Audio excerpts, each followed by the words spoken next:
this is going to be an interesting and much longer subject in the sense that, not merely because I run over time all the time, but because the time frame is you'd expect if you're talking about technology and industrialization is late 19th and 20th century. But in fact, it starts a lot earlier.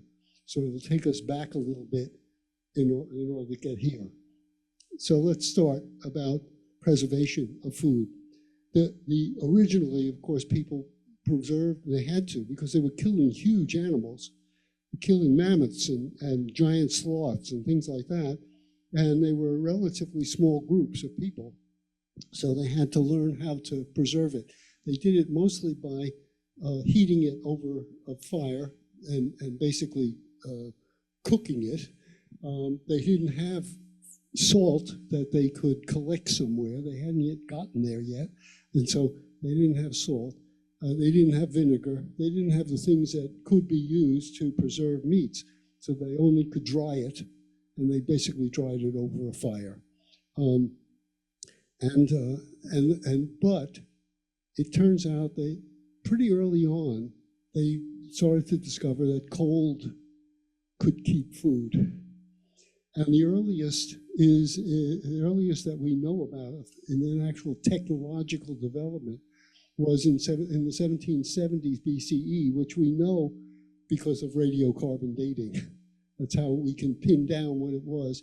In the northern plains of Mesopotamia, the agriculture originated mostly in the northern plains, which is part of Syria now and northern Iraq, where there is some rain. It wasn't until somewhat later that they mastered irrigation, and then they could move down onto the lower plain of Mesopotamia, which turned out to have much better soil. So once they mastered that technology, they were able to grow a lot more, and the cities really originated in the southern plain of what is now Iraq. But up in the north, they discovered that in the winter, when it gets cold in the hills, they could make pools and freeze water, and then build underground facilities, that is basically dig holes, and cover them over with reeds or whatever. They had wood up in the hills.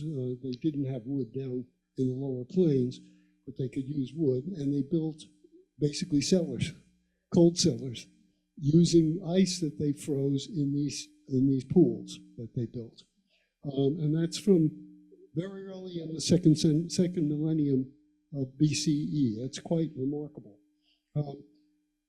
From that point on, the idea of cool cellars were to preserve foods, joined frying, and smoking, and eventually, because once they got into our agriculture, they did begin to collect salt around the seashores, particularly, and salt lakes. They were able to do that, so they now had free salt, so to speak, not the stuff that you just get from eating meat, but the stuff that you collected. And they also, since making of fermented drinks was one of the earliest things humans developed, earlier actually than agriculture, was ale and wines and so on. They also eventually figured out, or left them too long and they turned into vinegar. So they then had vinegar, and they were able to start to use that as well. So preservation didn't actually get in. It was a public activity. It was a communal activity, really until the early 19th century. A Maryland farmer invented an icebox.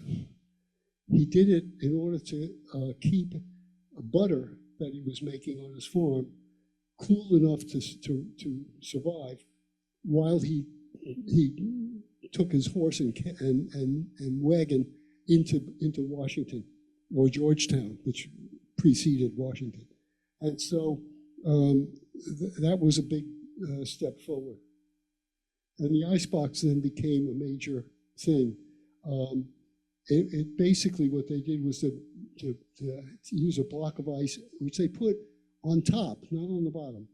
They put it on top because cold air descends, and they insulated the box with straw or sawdust or whatever they could find.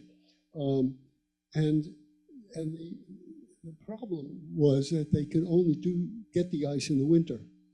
So they would wait for, and they needed a block. So they needed the lake to freeze at least 12 or more inches before they started cutting, and they would use a saw to cut these blocks.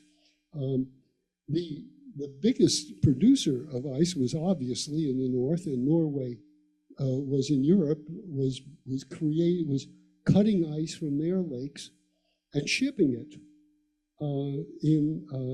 packed in insulation. Of course, they'd lose an awful lot of it in transit, but they were shipping it to England and Scotland and other northern European. You couldn't get it into the Mediterranean; it wouldn't last. But the northern Europeans could get it, right? So you had then the beginning of the development of the ice house. They bring in this ice in a specifically built place with a lot of insulation. They put the food in there and be able to keep it. And it worked very well through the winter and into the early spring. They began to make ice-making machines in the 1850s, both by using compressed gas to cool the water, particularly carbon dioxide. But it made it possible. Once they invented those things, it made it possible to make ice throughout the year. And by the late 19th century, ice boxes were widely used in homes. And icemen delivered blocks of ice a couple of times a week. And so the idea of compressed gas used for making ice went back to the 1740s, but it was where a physician actually experimented with it, but it really only became completely used and useful in the late 19th century. And this is my grandmother's icebox. When I was a little kid living in New York City, we lived with my grandmother, and she had an icebox. The ice went on the bottom instead of the top, I think because she was a little old lady and she couldn't lift it. But the Iceman came twice a week, and he was in a horse-drawn wagon on 103rd and Riverside Drive. And so this was one of my one of the things that I never forgot, that whole ritual of getting the ice in there. And of course, it was where my mother kept the calf's liver, which I would refuse to eat. And there was one instance in which I spent the entire afternoon sitting at the table because I wouldn't eat it and she wouldn't let me get up. So I didn't have a high opinion of iceboxes for a while. Refrigerators were invented in the early 20th century. Wolf, who still has a company, a German company, Wolf, was the inventor of a refrigerator in 1913, and then others. They started using Freon gas in the 1920s. Frigidaire was founded basically in about that time and produced the first self-contained unit. That is to say, it had the Freon and the whole cooling system in the unit itself in 1923. It cost $714. That was when you could buy a Model T for $476. Just to give you an idea that it wasn't widespread immediately. And it really didn't pick up until after World War II. And so that's why the Iceman was still coming in the late 40s. The frozen food, actually, as something which was a common thing, was developed much earlier, and in places where you could do it. In the high Andes, of course, the temperatures drop below freezing every night, and the winds are very dry. And so the Inca developed what we call flash frozen or freeze dried freeze-dried goods. They would put things that they harvested or killed out overnight. They would freeze, and they would dry because of the winds. They'd leave them out during the day, and the winds would take the water, the dew and so on, take the water overnight, and then they'd freeze again. In 2 or 3 days, what you had was a freeze-dried food. And so, and it wasn't so much that people wanted to borrow, they couldn't, unless they wanted to live at 16,000 feet. They couldn't borrow that technology, but they could learn that it was possible to do and that it worked. It kept the food for very long periods of time. When you rehydrated and cooked the food, it wasn't so bad. So that was what was really important about what the Inca were doing. So in Australia in the 1860s, this guy named Mort developed a technique to freeze meat. And he wanted to ship it to London. So in 1868, he started to try to develop something which could sit on a ship and keep the meat cold all the way, which is a long trip in the 1870s, 60s, and 70s.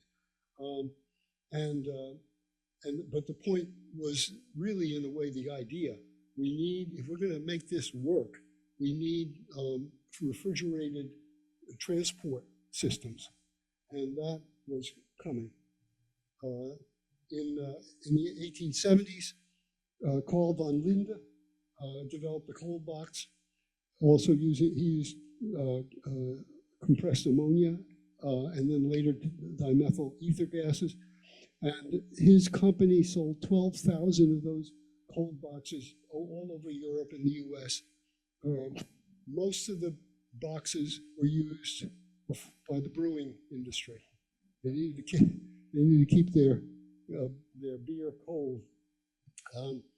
But he also discovered a way to liquefy air, and he produced liquid oxygen and liquid nitrogen. So von Linde was really important because those frozen gases were critical for a huge number of uses. The acetylene torch,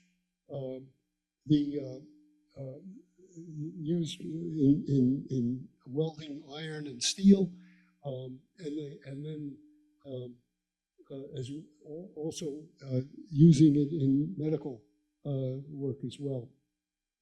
He established a branch of his company just at the beginning of World War I, not good timing, since he was German, and it was seized eventually during World War II. It's still existing, and then it was made part of. It was just simply folded into Union Carbide, and then later that Union Carbide sold it to itself.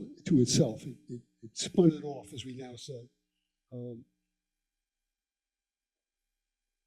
Flash freezing is another technique that was of critical importance in development, and it was learned by Birdseye, Clarence Birdseye. It's strange that we're all used to seeing Birdseye Foods, that it was an actual name of an actual person, poor guy. And what he saw that flash freezing when going way up north on hunting trips among the Inuit and fishing trips, and he learned how to do ice fishing.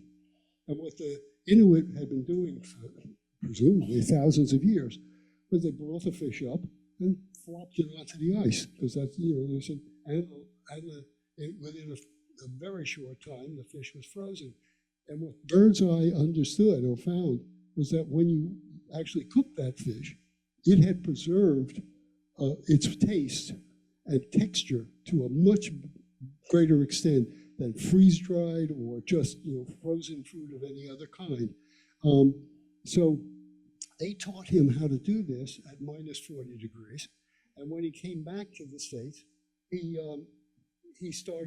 used liquid nitrogen, von Linde's discovery, to to create bird's eye seafood, and he started experimenting, and he figured out how to do flash freezing in what amounts to a factory, a food factory, in 1924, minus 45 degrees. He created the General Seafoods Corporation.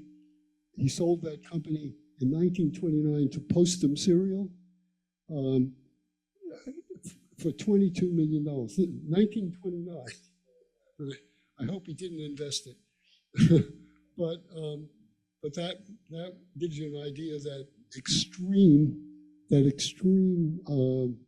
cost or payments for new technologies is not just a modern thing. Bird's Eye was eventually bought by General Foods and then Conagra. So now let's turn to the stove. Here's a picture of a stove I've shown you several times. It's the earliest one we know, dates from the Han Dynasty, and it's made of brick. It allows you to put a ceramic bowl into a cup, in effect, on top, and heat it. It's very nice, but the heat is always the same. No matter where you are on that stove, your heat is not going to change. So you can change the way things cook by the kind of bowl you put on it, but otherwise you have no control. What you really wanted to do is to develop something that would allow you to move things around. And that didn't happen, so far as we know, until very late. The earliest European stove that we know of dates to around 1490. We have a description of it, but we don't have it, so we can't see it. And the other big problem is that the word stove is used both for something you cook in and something you heat your house with. So it's not always clear which thing they're talking about when you get old records. This thing that you're looking at is an early modern Russian stove, which was representative of what you would have seen in Europe in that period, in the 16th, 17th centuries. It was basically a kind of fireplace, and it looks like and functioned like a pizza oven. You would put stuff in there. If you had a fire that would come over this way, you might get some heat on the top, but that's usually far. Most of the cooking was done in the open oven, as you would see it. It's interesting that we were in Germany when I was a graduate student, and that was where we heated. One way we cooked was where we heated our house. Was something that looked almost identical to that, and the cooking was also quite primitive. Actually, it wasn't wood or anything, but it was pretty primitive. The real idea of a kitchen range originated with a British lord in the late 18th century. He was another one of these people like von Linde who just was into inventing things. So he developed, for example, a flue. One of the problems with heating your house with a fireplace is that the smoke will often come out and just drift through the house. He developed a flue that allowed that to get rid of that smoke. At the same time, he built a brick oven with a brick kitchen range, but it was so expensive and so elaborate that only people like himself, lords, could and the upper class merchant community could afford it. And ordinary people were still cooking on open fires most of the time. Then the other thing that's interesting is that a number of the inventions of kitchen things, including stoves, were done by women. In the 1850s, Mary Everard, who was an American, invented a stove which could be fired by charcoal or wood. fire is on one side, and the heat, therefore, on the top varied. So the fire is on one side of the thing. That is critical, because with varied heat, you can make sauces. That was critical. The development of that kind of a stove or heating device was critical for the development, for example, of what we take to be French cooking, which has got a lot of different sauces in it. You cannot make a sauce on a very hot flame, on a hot stove. It has to simmer, right? So that was a critical development. And once she invented it, people started to build it. The gas stove was developed in England and started to be marketed in 1828. It's cleaner, obviously, and more efficient than the wood stove or the charcoal stove. And of course, you can turn it off, so it's more efficient in that sense as well. But you have to have gas. And gas wasn't really widely available until the 1880s in England, and it was later elsewhere. So in the late 19th century, you do begin to get a spread of gas stoves.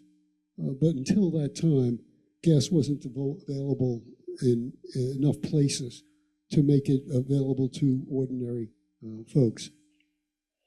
Electric stoves was actually invented in the 1890s, but at a time when there was very little electricity anywhere in the country, and it wasn't really marketed a lot until after World War II. This is a 1939 hot point electric range, and what's strange about it is it looks a lot like a modern electric range. What has changed, of course, is the nature of the rings and so on, which now are flat and are heated in a different way. But it gives you an idea. This I'm sure almost everybody in the room would recognize. So now let's talk about food production. That's food making, food production. The first farmers used a stick plow. They basically took a stick and went and drove it around and pushed it themselves along a furrow, made a furrow, and then they planted seeds. That was all they had. This had a number of consequences. One is you could only do it in soils that you could actually manipulate with a stick. Right? So, for example, the alluvial soils of the lower Mesopotamian valley, which are phenomenally rich, are also too hard. They cake. And so it was very hard to do that with just an individual working it. Up in the north, in the hills, in the northern plains where you got more rain, got softer soil, you could do it. Right? They originally domesticated sheep and goats as their animals. About 2,000 years later, they managed to domesticate aurochs. That's the wild bovine, and they're big. One of the things that's interesting about bovines is that in most cases, when animals were domesticated, they were enlarged by breeding. The breeders bred for size, fatter meat, better meat, and so on and so forth. Aurochs were larger than domesticated cattle, even oxen. And our aurochs as a wild animal survived into the 18th century. And then went extinct, but there apparently is enough DNA for modern scientists to be now trying to essentially recreate the auroch. I'm not sure it's a good idea. I don't think they were particularly domesticated type animals, but it took a long time to do that. And the way you did it, by the way, was by basically stealing calves and raising calves. Right? If you tried to domesticate an adult, forget it. You were likely to end up with broken bones. But so that's the way they did that.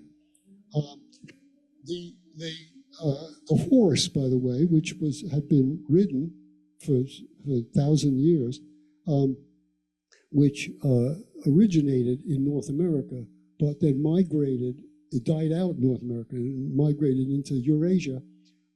That had been used and ridden in the Central Asian plains for thousands of years.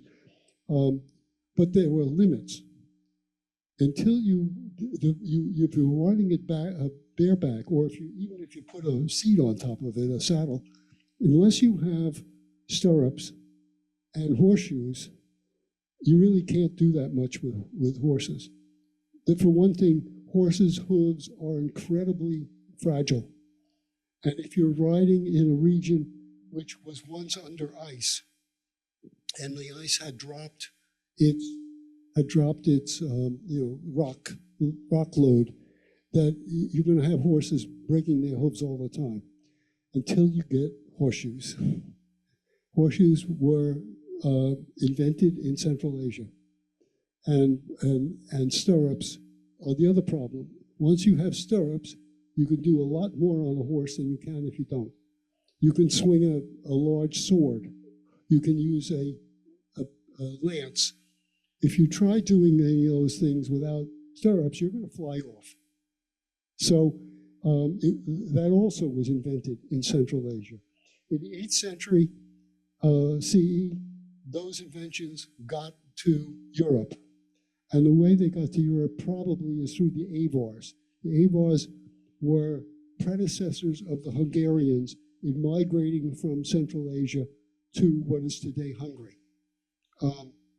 And they were conquered by Charlemagne at the end of the 8th century. And he brought back lots of gold. But apparently he also brought back ideas like horseshoes and stirrups. So that meant that you could start using horses for war. You could actually use them, and you could ride them longer and do more things with them. But one thing you still couldn't do was to use them to pull plows. And the reason was that the harness that had been used, and that the only one they knew, was, where is this thing? Is it here? Okay. The only thing that they knew was a kind of harness that choked a horse when it pulled any weight. It went across the windpipe. So it wasn't until the 9th century that they developed a harness that was on the withers, in other words, on the shoulders. And the result was that you could now attach a horse to a plow or a wagon, and it could pull those things. So in the 9th century, there was a radical change because of this new technology. Horses can pull as much as an ox at twice the speed, which meant that if you had them attached to a plow, right, it was going to be much more productive agriculture. And one result of that is that from the 10th century on, so far as we can tell, European population grew by 2% per year. That doesn't sound like a lot, but think about the miracle of accumulated percentages. All the way until the Great Famine in the early 14th century, and then the Black Death in the middle of the 14th century. The European population was growing more rapidly than any other population in the world. And it was mainly because of the horse. The other thing, by the way, the horse did, interaction with horses has effects on our health. Horses are the only domesticated animal that gets respiratory diseases. They get pneumonia. They get all kinds of those common respiratory diseases. And there is a long argument about whether they gave the diseases to us or we gave it to them, since we're the other animal that gets a lot of respiratory diseases. But the other thing that people, when people say healthy as a horse, horses aren't healthy. Horses require veterinarians, right? And it's very probable, by the way, that the development of a veterinary profession or specialists, people who specialize in taking care of animals, really was boosted by the fact that horses became more and more important in the economy. They wouldn't have been bothered with dogs or any of the other things. And cows don't generally need it. It was horses that needed to be, because they were so valuable as work animals. One of the first uses in the development, by the way, of the large horses, of the work horses, the Percherons and the Belgians and so on, was to pull barges along small canals. Not even to, because even before they started to ride them, especially ride them in war and use them in plowing, they were already using them on canals. This gives you an idea. Here's a picture of it, and you can see that this is down on the shoulder. And what this did, by the way, and also something that happened in the 9th century, is that they invented the wheeled plow. The wheeled plow could be much heavier than the old. They used an iron share. They could dig deeper, and they could pull faster. And they were using horses, and they were now they were in European soil, a northern European soil on the North German plain, which stretches from the Ural Mountains all the way to the Midlands of England, is very rich soil. And so the problem was you have to know how to work it, and you have to clear the stones in certain parts, which is why you see a lot of stone fences, right? So this introduction of the horse was of critical importance. The next big change was cattle herding. You would not have seen cattle herds in medieval Europe or early modern Europe. They weren't being, farmers might have 1 or 2 cows.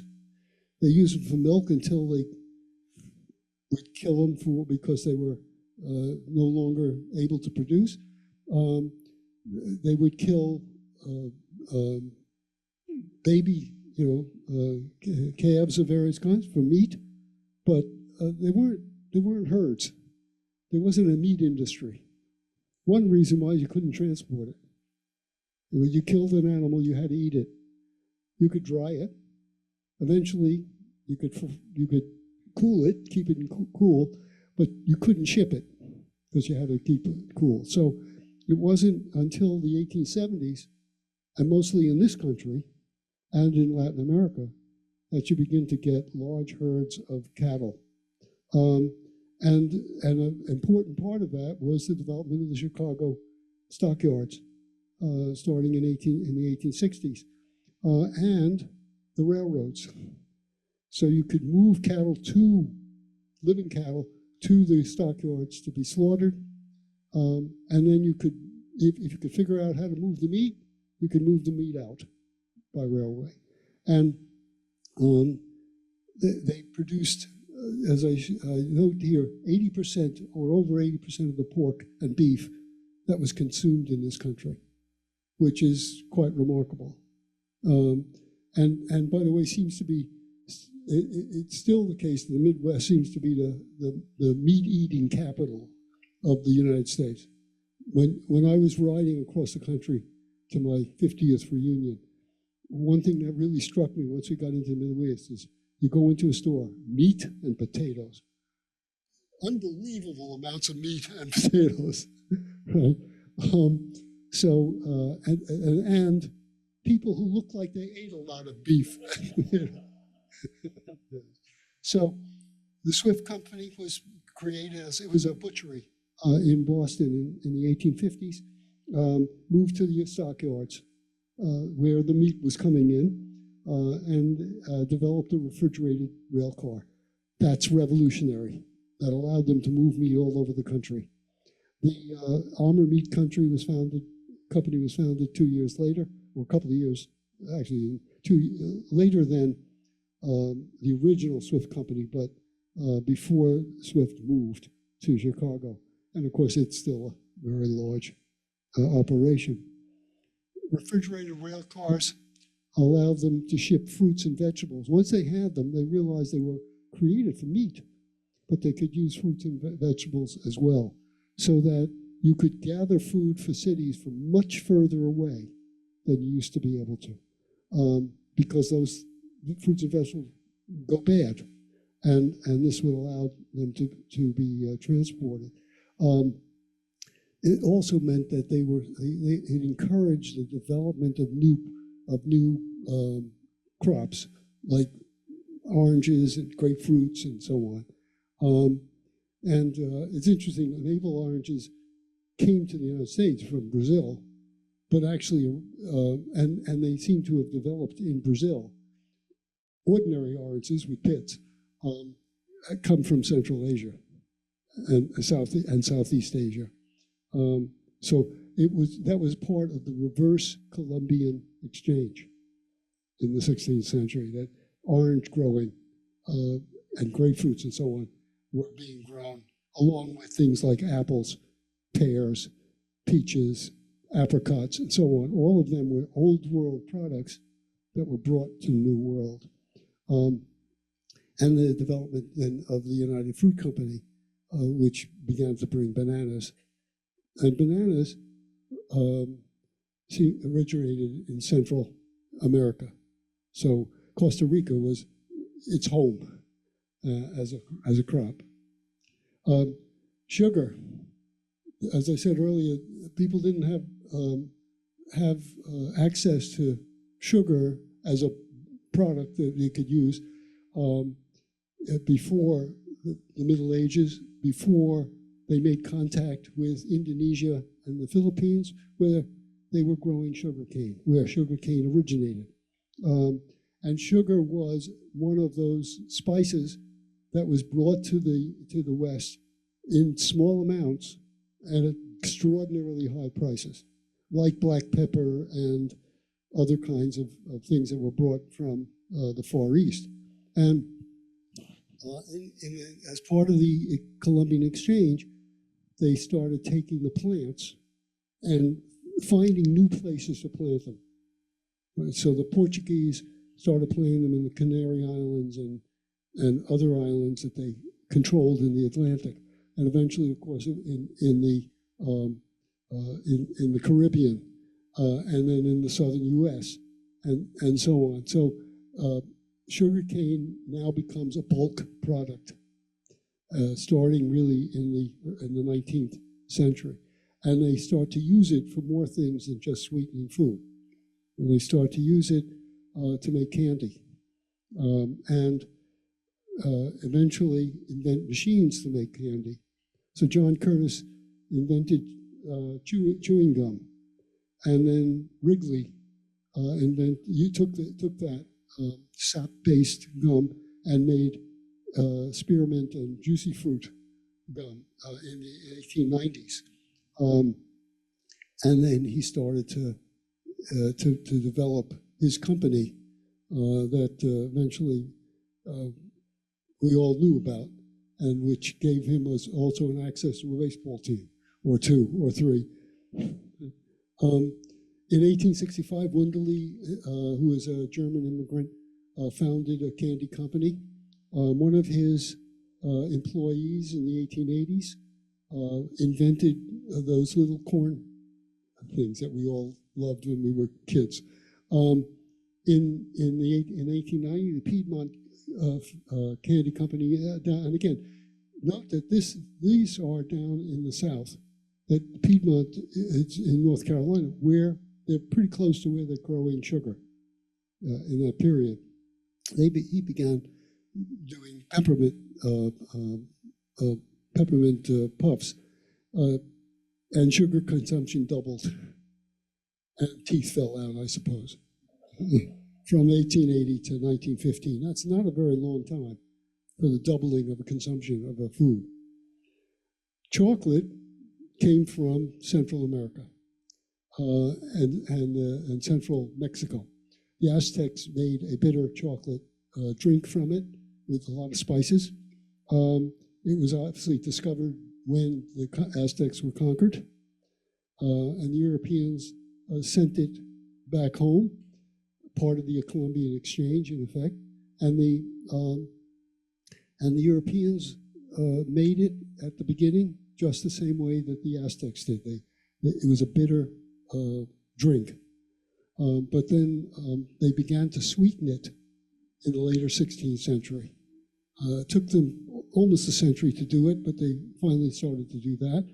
And they also created hot chocolate shops, which were in competition with coffee shops, and were of critical importance in cultural affairs because people gathered in them. They were like coffee shops in that sense. And then the American company, Hannon Company, was founded by Hannon and Dr. James Baker in Boston in 1764. Hannon died when he was off trying to buy cocoa from the West Indies in 1779. Baker took it over. He bought out Hannon's widow and renamed it the Baker Chocolate Company, which we still deal with. Anytime you go to buy any kind of baking chocolate, for example, it's likely to be Baker chocolate. One of his employees, whose name was German, invented a sweetened baking chocolate, which then was used to make German chocolate cake. I always thought German coffee cake was German. No, it was just named for this guy who was named German. Hershey got into it, and he had a candy company in Lancaster, PA. He went to the Great World Exposition in Chicago in the 1890s, and he saw that German chocolate-making machinery. He founded Hershey Chocolate Company and produced the first chocolate bar in 1894. And then Hirschfeld, a couple of years later, invented the Tootsie Roll. And one of the things to keep in mind is that in those days, chocolate was a winter product because in the summer it would melt, right? And so Clarence Kane invented an alternate to the traditional chocolates that Hershey and others were using, which didn't melt in the summer. And that was the early 20th century. Processed foods really, in a way, start in the mid-19th century with margarine, which was made from it was made from tallow, which is animal fat, and it was invented basically for the army, which couldn't keep butter and wanted to take butter with it, but couldn't do it because it would go bad. So margarine wouldn't go bad, and the army could pack it as part of their food when they were on some kind of a campaign. And also, it was cheap, and the poor could afford it, and they couldn't afford butter. So it was made from this waste fat that would have been otherwise thrown away or used. Tallow is also used for things like sautéing. It was that kind of a product. Crisco, which is made from animal fats, and it was invented in 1911. So that, again, it was a way to use calves' feet, which would otherwise be thrown away. You rendered them, they produced a fat, and you made that into Crisco. It makes you feel a little strange when you're baking.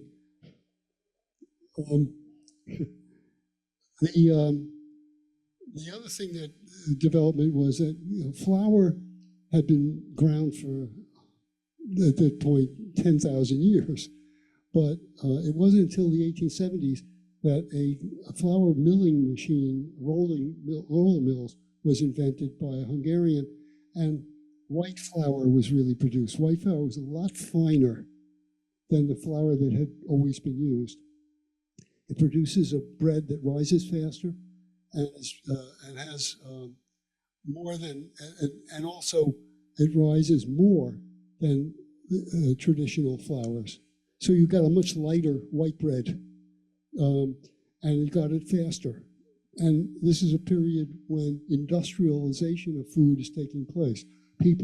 One of the big changes in the mid-19th century in European and American life was that you go in the early 19th century, most people made their own food at home. They brought home raw goods and they made whatever they were going to eat or store. Whereas by the 1870s, people are going to shops. There's a consumer society. The food is being manufactured elsewhere and sold through these shops. And so white bread that will grow, will rise faster and produce this very nice product becomes very valuable as a result. Bottling and canning, as we call it, really developed in the early 19th century as well. It really took off when mason and ball jars were invented in the late 1850s. It allowed everybody to can and changed an enormous amount. At about that time, Gail Borden, who was male, not female, invented a way of canning milk. So now milk, which you could never transport very long or keep very long, could now be kept for a long time. And Borden, of course, became eventually a big company. He did it for the Union Army before the war, but it was an important part of the rations of the Union Army during the war. Food fads start to take off in the 19th century, the second half. And a lot of them are connected to religious movements, particularly various kinds of Christian movements. A lot of the things like Adventists and other Christian sects that we all know about now really originate in the 19th century. They don't go that far back. And a good example was Sylvester Graham, who was an Adventist in Michigan. He was in New England, but he had a lot of things going on in Michigan, and he was promoting vegetarianism. He didn't like white flour; it's too refined. He didn't like sugar, sauces such as mustard and ketchup, and he didn't like meat. So he invented the graham cracker, which is made from whole wheat and molasses, right? And which most of us have in our kitchens still today. Horace Mann's wife developed kindergartens, but with her sister, but she also published a book about Christianity in the kitchen. And again, it was a way of using the religion to determine what kind of foods you should make and eat. So she didn't like cakes or puddings. They weren't Christian. So Henry Ward Beecher, who was the brother of Catherine and Harriet Beecher Stowe, he advocated against white flour. White flour was this industrial flour, and they really didn't like it. As I mentioned, the Adventists, they invented some vegetarian foods, one of which was wheat flakes, which were invented by Dr. John Kellogg, who was a member of the community. His brother started the company, the Kellogg Company, and invented cornflakes in 1898. C.W. Post visited the Kellogg's in the 1890s and then founded Postum Cereal Company in 1895, and its first product was grape nuts, right? So what you're getting is industrialization, and some of it is tied to the fact that there are these movements that see food as culturally important. You can eat this, you can't eat that, and so on. And some of these companies take advantage of that and develop out of those movements, those fads, Additives. There have been additives from early times. Ancient Egyptians added alum, which sounds awful, sounds dangerous actually, to increase the sharpness, the astringency of food. It's like vinegar or something of the sort. Chinese use burned wax. They would burn wax to speed up the ripening of fruit, right? And they, of course, used salts to preserve food once they were able to get salt, which took place after the invention of agriculture. In the 19th century, they began to add chemicals directly to the food for special effects. So the English used red lead to color Gloucester cheese. I have a feeling that nobody's going to be buying Gloucester cheese after this. The French used copper arsenite to make sweets green, sweet things like candies, a dye, which of course is a big subject right now. Chemical additives became important as preservatives and colorants and taste enhancers in the 20th century. They've always been controversial. It isn't just now.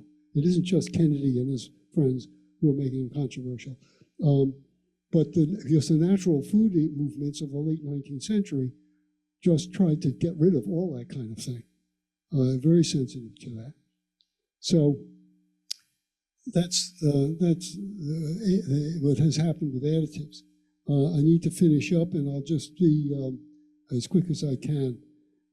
I want to sort of summarize what has happened to us, or what we have done to ourselves by inventing all this cooking and foods.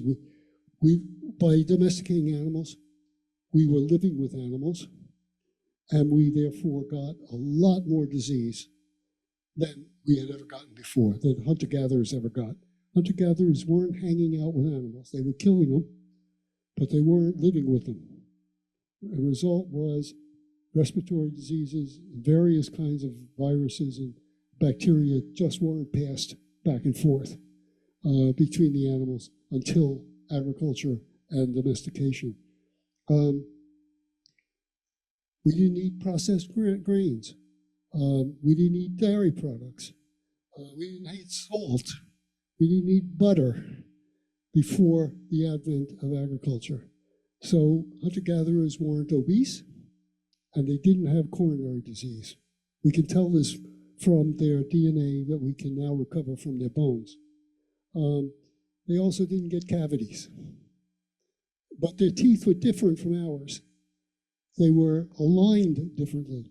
They were edge to edge, not one behind the other.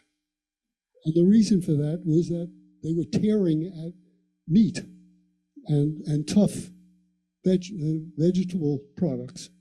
And we grind them. They didn't. Right? But those teeth were better shaped than ours. They also lived longer than early agriculturalists. We didn't start really catching up with what hunter-gatherers achieved in terms of life expectancy until the late 19th century and the advent of sanitation, particularly. And improved diets. The hunter-gatherers got their fats from the fat from animals, but the fat from wild animals is not as much as the fat from domesticated animals. So we bred animals to become marbled with fat, and they didn't do any of that, so we have suffered the consequences of marbling our beef and going for that. Having bought a couple of steaks this morning, I'm guilty as charged. So that's the thing. One of the things that the hunter-gatherers didn't do, of course, is drink milk after weaning. So they might have been nursed by their mothers longer than modern children might be. But once they were weaned, that was it. Right? They weren't keeping animals to milk them. right? They were killing them to eat them. And a result of that is that a very high percentage of the world population turns out to be gluten intolerant. Some change that takes place after weaning that makes you react to milk products, to lactose. Note, by the way, that they started making and eating cheeses in ancient agricultural societies. Cheeses don't have lactose, don't have gluten. So they're not a problem of gluten intolerance. Celiac comes from proteins in grains, which are, to a certain extent, released by grinding. So hunter-gatherers didn't have that problem. And the decline, one thing happened, there was the decline of meat eating for a time when the big animals began to die out, and before domestication basically was able to replace meat, was a lowering of iron deficiency problems because they weren't eating as much meat. So the other thing about hunter-gatherers, they lived in feast and famine. If they couldn't catch an animal for a long time, they just didn't eat. They could eat fruits and things they could find, but they couldn't really get the kind of, and one result of that is that we evolved to be able to withstand starvation. And so, and by the way, that was clear from Inuit and other Arctic peoples, and so on, who very often went periods when they were basically in famine, but survived it because the human creature had evolved to be able to survive a substantial amount of what we would call starvation. And that's it.